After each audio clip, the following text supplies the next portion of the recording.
अगर सऊदी के तारीखी मौर्रिखीन से पूछा जाए आज तक का सबसे पावरफुल सऊदी हुक्मरान कौन है, तब ज्यादातर मौर्रिखीन शाह फैसल का नाम लेते हुए सुनाई देंगे, जिनकी पैदाइश 14 अप्रैल 1904 को सऊदी के एक शहर रियाद में हुई थी। जिन्होंने अपने दौर हुकूमत में ऐसे तारीखी फैसले लिए जिनकी वजह से सऊदी आज भी तरक्की पर है।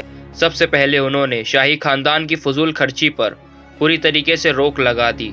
शाह फैसल ही थे जिन्होंने सऊदी में पहली बार लड़कियों के लिए स्कूल बनवाए। और अगर बात की जाए इंटरनेशनल पॉलिटिक्स की, तब भी शाह फैसल सऊदी के एक ऐसे इकलौते हुक्मरान थे जो अमेरिका की आंखों में आंखें डालकर बात किया करते थे। और जब 1973 में अरब देशों और इसराइल के बीच जंगें शुरू होती है, तब शाह फैसल ने एक तारीखी फैसला लिया जिसमें उन्होंने सऊदी और दूसरे अरब ममालिक को इस बात पर राजी किया कि कोई भी अरब देश अमेरिका को तेल नहीं देगा, क्योंकि अरब देशों और इसराइल के बीच जंग होने की वजह से अमेरिका इसराइल को सपोर्ट कर रहा था। शाह फैसल के इस तारीखी फैसले की वजह से अमेरिका की इकोनॉमी गिरने लगी।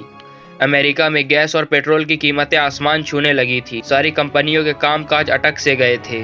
ऐसा माना जाता है कि 57 मुस्लिम देशों से मिलकर बनने वाला अदारा OIC भी शाह फैसल ने स्टैब्लिश किया था।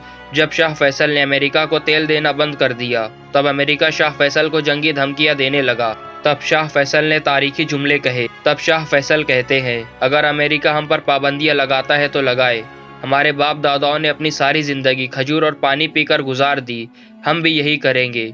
और फिर वो साल भी आया जब सऊदी हुकूमत का एक पावरफुल बादशाह अपने भतीजे के हाथों शहीद कर दिया गया। प्रिंस फैसल ने अपने चचा शाह फैसल पर लगातार 3 गोलियां चलाई, जिसमें से एक गोली उनके दिमाग में जा लगी और 1975 25 मार्च को शाह फैसल शहीद कर दिए गए।